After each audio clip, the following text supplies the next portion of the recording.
Hello. நண்பர் ஒருத்தருக்கு கடன் ரொம்ப இருந்தது. எப்படி கடன் அடைக்கிறது அப்படின்னு கேட்டார்.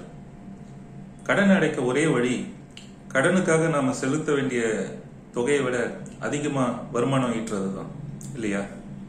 ஒரு கோடு இருக்கு. அந்த கோட்டை விட நம்ம பெரிய கோடு வரையும் போது அந்த முதல்ல இருந்த கோடு ரொம்ப சின்னதாயிடுது. நம்ம வருமானம் அதிகமா இருக்கும்போது கடன் காலப்போக்கில் காணாம போயிடும். நான் கடனை உதாரணமா வச்சு சொன்னேன். இப்ப சில மனிதர்கள் நம்மளை கேலி பண்றாங்க. இப்ப அவங்கள விட வளர்ந்து நாம எப்படி பெரிய ஆளாக முடியும்? அவங்க ஒரு கோடுன்னு வச்சுக்கோங்க. அவங்கள விட ஒரு பெரிய கூட நாம ஆயிடும் போது அவங்க சிறுசாயிடுறாங்க, இல்லையா? அது போலதான் ஒரு கோடு இருக்குன்னா அந்த கோட்டை நம்ம அழிக்க வேண்டியது இல்லை. அது நம்ம எதிரி ஒருத்தருக்காருன்னு வச்சுக்கோங்க. அந்த எதிரியை நாம அழிக்க வேண்டியதில்லை. அந்த எதிரியை விட நாம அதிகமா வளர்ந்துரும் போது அப்படி நம்ம வளர்ச்சியை பார்த்து ஆட்டோமேட்டிக்கா அவங்க சிரித்து போயிடுவாங்க. ஒரு கோட்டை அழிக்கிறத விட அது பக்கத்துல இன்னொரு பெரிய கோடு வரைகிறது பெட்டர், இல்லைங்களா?